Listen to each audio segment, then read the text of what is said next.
برادرانی که میخواهند در تماس باشند مرحمت ما وقت میگذاریم برای اونها و فکر میکنم وقتی ما زیاد است که ما در تماس در پاسخ با اونها باشیم.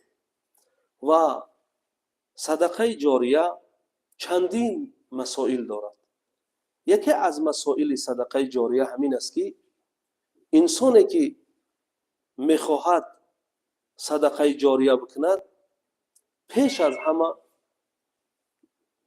من این سوال رو بگیرم. السلام علیکم و رحمت الله و برکاته. بله برادر شما در شکر خدا گوش میکنیم شما را.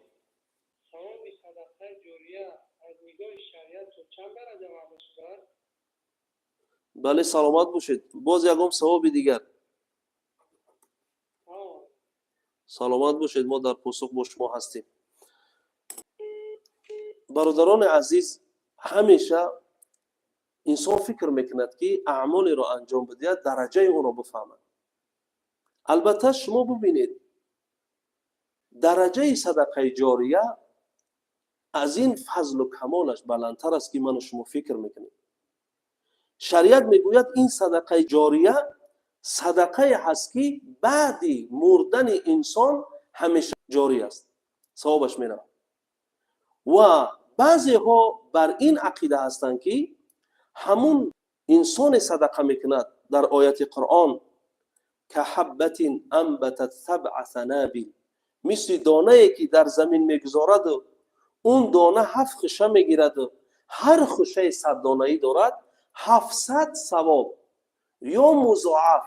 شما میتوانید که همون رو به درجه بگردانید، یعنی از 7 تا 70 و از 70 تا 700 درجه دارد. اما درجه های صدقه ها طبق احادیث گوناگونند. مثلا صدقه ای که سیر می شود از همه پنهان، اون ببینید درجهش کجا است؟ در زیر سایه عرش الهی است که روزی که هیچ کس سایه ندارد در اون عرش.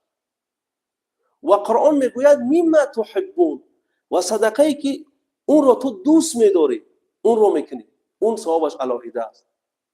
و اونی که بی ریا میکنی اونش علاهیده است. و اونی که از کسب حلال هست خداوند رو با دست راستش در حدیث میگیرد و تربیتش میکند، مثل کوه برای تو سرمایه میکند.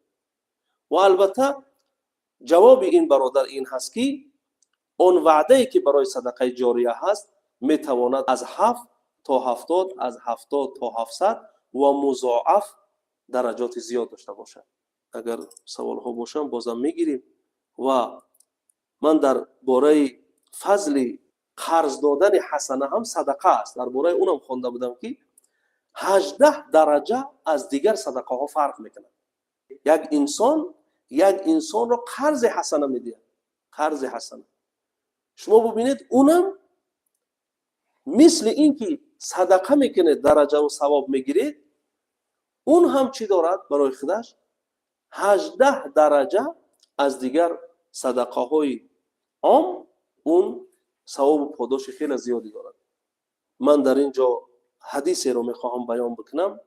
پیامبر خدا صلی الله علیه و سلم از بنی اسرائیل نقل میکند که یک مرد در بنی اسرائیل عبادت 70 ساله داشتند. عبادت 70 ساله را میکنند. بعد عبادت 70 ساله اون برادر السلام علیکم و رحمت الله و برکاته. بله برادر عزیز گوش میکنم. شکر خدا الحمدلله ما خوبه.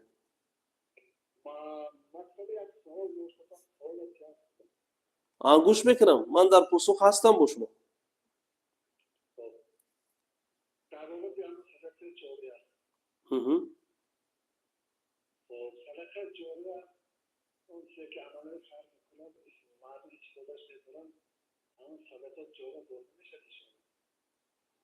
بله بله سلامت باش.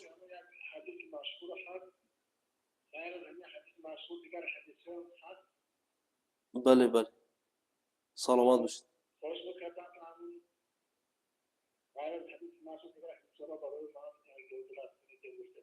سلامت باشید. سلامت باشید. این برادر عزیز سوال میکند که انسان صدقه میکند که منفیت اون عام است، یعنی عامه مردم رو استفاده میکند. مثلا یک انسان در یک جا یک آب میبرد و عنوان مثال که مردم از اونجا آب بگیرن، اون هر کسی میگیره. حدیث ها در این باره خیلی زیاده و ما از اول برنامه داریم همین میگیم که بسیاری صدقه های جاریه همی است که منفیت جامعه به اون وابستگی دارد. مثلا بنگاه طبی، مسجد، راه و پول و آب برآوردن. هر انسان داراییش را در اینها صرف کرد، اینها صدقه جاریه و عامه مردم استفاده برد، اون البته ثواب میگیرد. و این برادر میگوید که آیا غیر این حدیثی که مثلا صدقه جاریه و علم ينتفع به فکر میکنم رو در نظر دارد که غیر این احادیث زیاد، ما در صحیح المسلم و صحیح بخاری احادیث خیلی زیاده داریم نسبت صدقه، نسبت این اعمال هایی که انجام بدهی دیگران استفاده برن و ثواب بگیری و اگر اون را نیت بکند برای همیشگی اون میشه صدقه جاریه. مثلا در صحیح بخاری حدیث است از انس ابن مالک روایت میکند که ما من رجل یغرس غرسا او یزرع زرعا و یأکل منه طیر او انسان او بهیمه کان له بها صدقه. این روایتی که در مسلم و بخاری وجود دارد، پیامبر اسلام صلی الله علیه و سلم میگوید که هر انسان درختی را میشناند یا یک مزرعه یک چیزی را زراعت میکند، از اینکه مردم از اون استفاده بکنن، یا او را پرنده میخورد یا او را انسان میخورد یا او را حیوان میخورد، این برای اون صدقه است. این هم در صحیح مسلم و در صحیح بخاری حدیث است که پیامبر خدا میگوید هر عملی را انجام بدهد، هر نوع صدقه بکند مردم استفاده برند، اون ثواب میگیرد. بله، سلام علیکم و رحمت الله و برکاته. بله و علیکم السلام و رحمت الله. بله گوش میکنم شما را. شما در سوال و جواب آنلاینی اینترنتی هستین برادر عزیز. سلامت باشید. از ناحیه مسکو که گوش میکنیم شما را.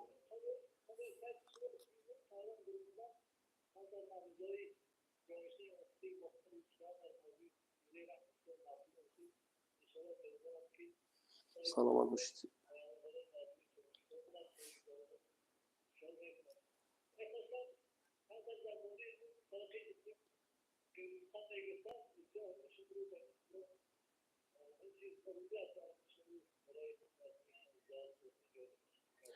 آواز شما پستر است برادر عزیز، من سوال را نگرفتم.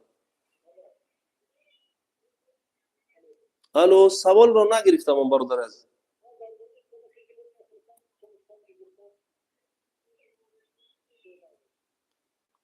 درباره صدقه جاریه چند سخن ما بگید. سلامت باشید. سلامت باشید. این برادر عزیز از ناحیه مسکو که در تماس است میگه که درباره صدقه جاریه که همین روز شب میگه این از مسائل مبرم روز است. میگه چند صحبت میکرد. البته صحبت ما درباره صدقه جاریه است. بله، سلام علیکم و رحمت الله و برکاته.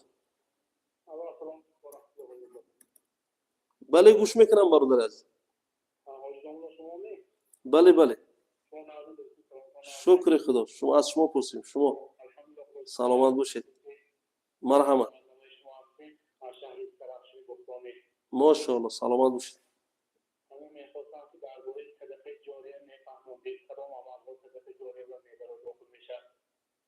بله سلامت باشید. بله سلامت باشید.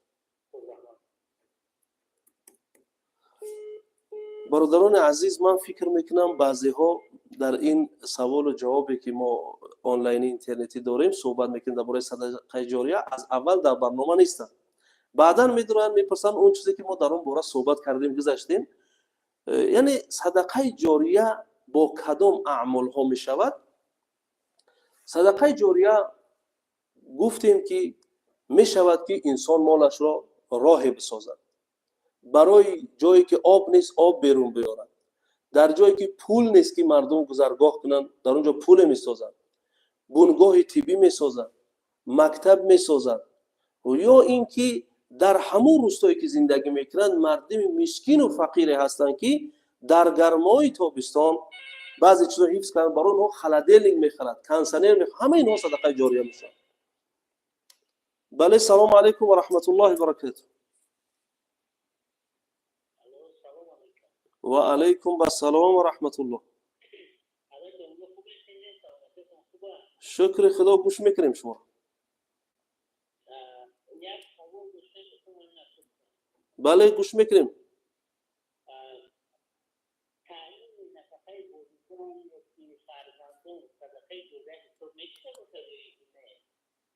سلامت باشید. سلامت باشید. دیگر سوال ندارید؟ ما در خدمتیم. سلامت باشید. برادر عزیز، این برادر ما سوال میکند که آیا نفقه پدر و مادر رو میده، همسر رو میده، فرزندان رو میده، اینا در صدقه جاریه داخل هستند؟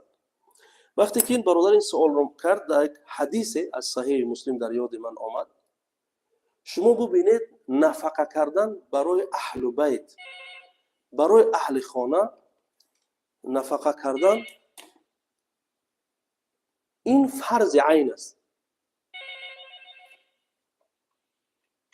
در اون برادران عزیز خواهش میکنم وقتی که یک برادر شما میبینید، اگر ما رو وقتی میبینید که یک برادر سوال کردن ما در پاسخ اون هستیم، شما کوشش کنید که بعد از پاسخ در تماس شوید. این بهتر میشود، ما میتونیم زیادتر از یکدیگر استفاده کنیم و پاسخ سوال ها را با پررگی بگیریم.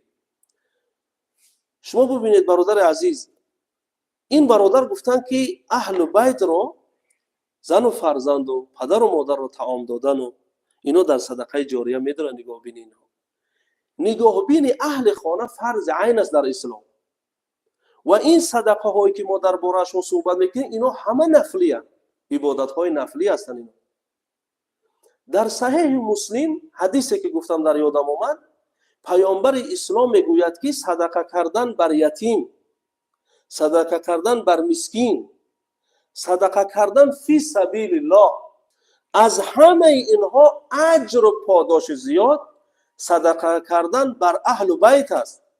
اجر و پاداش زیاد در یتیم و در مسکین و در راه خدا. میگه پیامبر خدا که صدقه کردن بر اهل بیت اجرش کلان است، فرض عین است اونها رو حمایت کردن.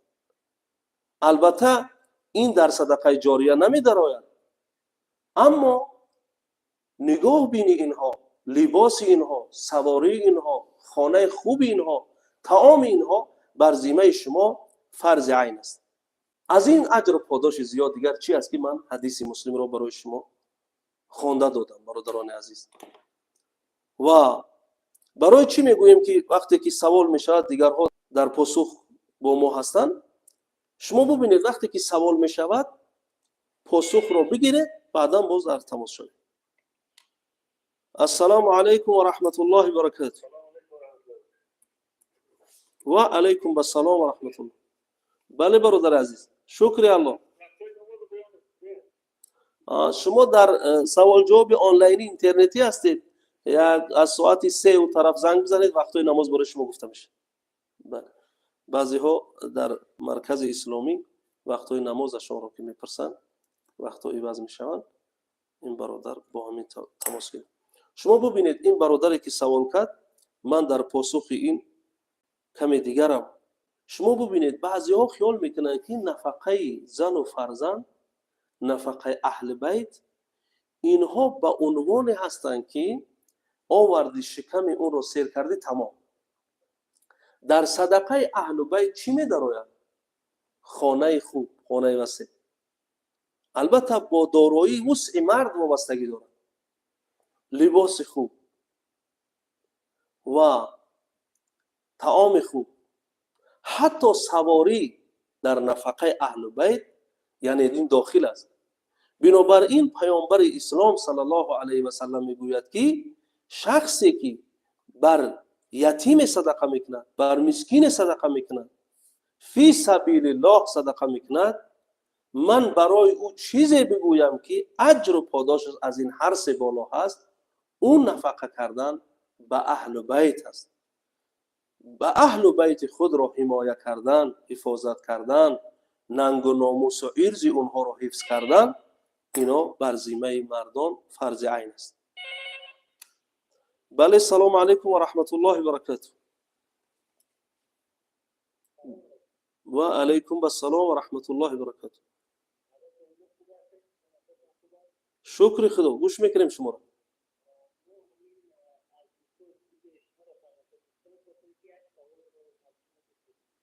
بله گوش میکنم.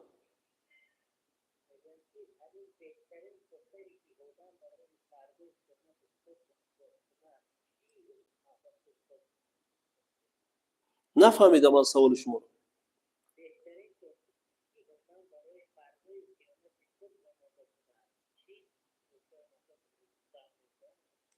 سلامت باشید، سلامت باشید.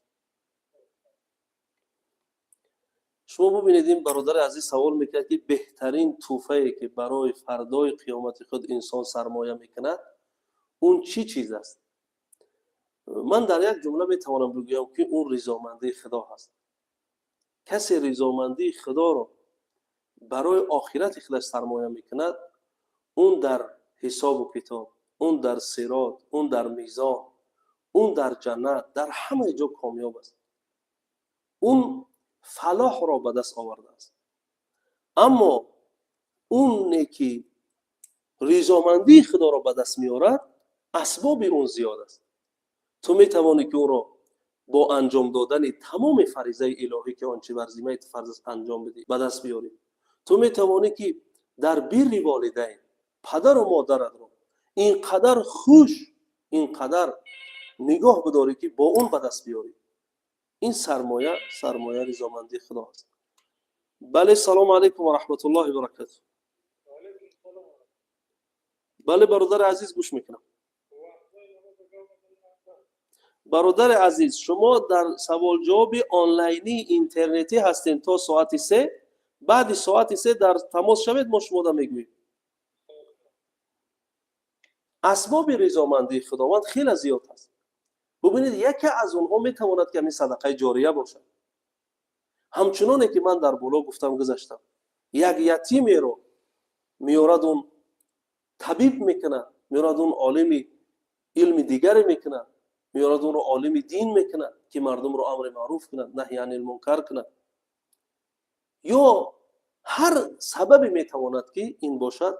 و این بهترین هدیه و بهترین تحفه و بهترین چیزی که پیش از خودش رفتن برای آخرتش سرمایه میکند، این رضامندی خدا است.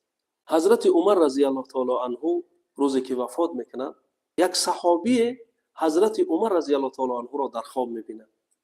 میگه ماذا فعل الله بك یا ابن خطاب؟ ای پسر خطاب، خداوند با تو چی کرد؟ سوالش میکنه. حضرت عمر رضی الله تعالی عنه میگه غفر الله لی، خداوند ما را بخشید. این صحابه میگوید که با چه چیز را بخشید؟ با چه سبب تو بخشیده شد؟ و آزاد کردم. با این سبب خداوند ما را بخشید. یعنی در کدام اعمال ما رضامندی خدا مالک است، پادشاه است، میبخشد خدا ما را، ما شما نمیدونیم این چیز رو. این علم غیب است، از بندگان پوشیده است. بعدا اون صحابه حضرت عمر رو میگوید این اعمال نیکی که کردی، تو امیر مؤمنین بودی در زمان خلافت حضرت عمر. شما میدانید که در اهل سیرت نوشتن که گرگ گوسفند رو نمیخورد. این قدر اعمال نیک داشتی تو. این عدالت عمر، این فراست حضرت عمر، خدا ترسی حضرت عمر، مقصد این قدر اعمال داشتی تو. با این به واسطه یک گنجش که داخل جنت شدی، مثلا خدا تو را بخشید. میگوید ای برادر، من به سبب اون از گناهانم بخشیده شدم، خطایای من بخشیده شد. و به سبب اون اعمالم درجات من بلند شد. بنابراین برادران عزیز، بعضی وقت می شود که انسان اعمال را انجام می دهد، خودش نمی داند، اما نزد خدا کیها بخشیده شده است. همچنانه که در صحیح البخاری روایت است که مرد هیچ اعمال نیک نداشت. میگوید وقتی که وفات کرد، ملک ها با خداوند رساندند که بنده وفات کرده است هیچ اعمال نیک ندارد. خداوند میگوید که او را جنت برند. وقتی خداوند میگوید که این یک اعمال خوبی داشت در دنیا، چه اعمال داشت؟ برای مردم قرض میداد، فارسلوا الیه غلمانی. اون مرد میگوید که من وقتی قرض میدادم، وقتی مهلت قرضگیری میومد، فرزندانم رو روان میکردم که قرضها رو بیارن. وقتی اینو میرفتم میگفتم که فانظر المعسر، شما انسانی که دارایی ندارد که قرض را بازگرداند، اون را مهلت بده. معسر را مهلت بده. و تجاوز عن المعسر، و اونی که تماما ندارد بدد از اون بگذرید، اون را ببخشید. کسی که دارد و حاضر نقد ندارد پول را برگرداند، اون را مهلت بده. و کسی که تماما قدرت دادن قرض را ندارد، اون را ببخشید. الله تعالی میگه این کریمی را این داشت و این امروز در نزد اکرم الاکرمین است. بنابراین میگه من این بنده خدا را بخشیدم. شما ببینید وقتی که اون رو در قیامت آورده بودن، هل عملت خیرا قط، با این جمله پرسیدن از او، آیا تو یگام بار نیکی کردگی؟ اون نیکی را پیش کرد با همون الله تعالی رضامندیش را عطا. بله، سلام علیکم و رحمت الله و برکاته. و علیکم السلام و رحمت الله. بله گوش میکنم شما رو.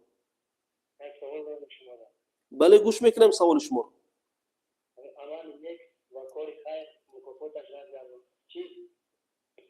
برادر عزیز من سوال میکند که اعمال نیک، شما ببینید من امروز دو اشاره میکنم، برادران این را با خود بگیرن. اول اینکه ما باید سوال که میکنیم، سوال باید شفاف باشد، پرمضمون باشد، با منفعت باشد. البته من این برادر را اشاره نمیکنم که سوال ناجا دادن، سوال در جای خودش هست. هر انسان سوال میکند چیزی نوی در اون پیدا میکند. همینه که ما حدیث هایی که آوردیم از قصه حضرت عمر، عمل کوچک به نظر ما هست که یک بیندش بچه رو خریدن آزاد کردن. همینه که ما نقل کردیم که هیچ اعمال نیکی نداشت، قرض میداد، کسی که دادن میبخشید و کسی میتوانست برای اون با مهلت میداد. همه میها نیکی ها. هیچ نیکی منتهى الجنت، آخری نیکی جنت است. حتی وقتی انسان اعمال بد میکند، کراما کاتبین یعلمون ما تفعلون، ما دو ملک داریم که اینها نیکی ها و بدی ها رو می نویسند. حتی انسان مؤمن وقتی اعمالی نیک میکند، یک عمل نیک 10 نیکی نوشته میشه. این رحمت الله است. اما وقتی کاری بدی را انجام میدهد چی میشود؟ در حدیث پیامبر خدا صلی الله علیه و سلم میگوید که وقتی که انسان عملی بدی را انجام میدهد، ملائکه‌ای که نیکی مینویسد اون به ملائکه‌ای که بدی ها را مینویسد میگوید که ننویسین را، اصبر، صبر کن، شاید این پشیمان شود، شاید این توبه کند، شاید این برگردد. میگه لا یکتب حتی 6 ساعت، یعنی تا 6 ساعت این نوشته نمیشه. بعد 6 ساعت که این ندامت و پشیمانی نکرد، توبه نکرد، برنگشت، بعداً یک بدی نوشته میشه. بنابراین منتهای اعمالهای نیک جنت است که جای جاویدان، جای همیشگی. و یک روز انشالله مستقیم درباره جنت صحبت میکنیم، درباره زمین جنت، درباره عیش جنت، درباره همیشه ماندن انسانهای جنتی صحبت میکنیم. بنابراین برادران عزیز، اشاره‌ای که من داشتم نسبت سوالها، سوال گفته در اسلام چیزی را میگویند که برای انسان منفعت در دنیا یا در آخرت داشته باشد. اون رو میگویند سوال. اگر اون سخن برای انسان منفعت در دنیا یا در آخرت نداشته باشد، عن اللغو معرضون میگوید در سوره مؤمنین خداوند که از بیهودگویی مؤمنین پرهیز میکنند. بله، سلام علیکم و رحمت الله و برکاته. در سوره مؤمنین 10 صفت مؤمنان را که بیان میکند، یکی از اونها این است که مؤمنین از بیهودگویی پرهیز میکنند. بسیار برادران هستند که کوشش میکنند که در همون برنامه شرکت کنند، کوشش میکنند که زنگ بزنند، کوشش میکنند که صدای خودشان در همون داشته باشند. من امروز برای برادرانم، برای هموطنان عزیزم، برای برادران و خواهران توصیه میکنم که شما برنامه را از اول در خاطر داشته باشید، چون که پیشکی اون رو بیان میکنن که فلان ساعت فلان روز برنامه سر میشود، درباره فلان موضوع هست. در اون موضوع چیزهایی که شما نمیفهمید اونها رو بنویسید، سوالهایی باشند که برای منفعت خود شما باشد، برای منفعت جامعه باشد، و سوالهایی باشد که نفع در دنیا و در آخرت داشته باشد. و اون برادرانی که از اول شرکت میکنند، مفهوم و مضمون اون موضوع رو میفهمند، وقتی که اونها سوال میکنن، این برنامه چون که آینده در یوتیوب مرکز اسلامی میستد، میشود که یک برنامه خوبی باشد برای آنانی که شرکت نکردند، برای آنانی که در سوال و جواب پاسخ نبدند. برای اونها میشود که یک موضوع خوبی باشد و اونها چیزی از این موضوع من و شما داشته باشند. باز ما در تماس با شما هستیم و اگر برادران که در تماس نباشند، موضوع ما دارد وقت اختصاص شده برای این برنامه با آخر میرسد. ما همیشه برای تمام کل مسلمانان جهان، برای مؤمنین دنیا، برای ملت خود، برای برادران عزیزی که در مهنت مهاجرت هستند، برادرانی که بیمارند و برادرانی که قرض دارند، ما دست به دعا هستیم که همه شما را خداوند از تمام زیان و ضرر و وبا حفظ کند و خدا کند که برنامه‌های خوبی داشته باشیم برای مؤمنین مسلمین، برای من و شما، برای نسل جوان مفید باشد. و آخر دعوانا ان الحمد لله رب العالمین.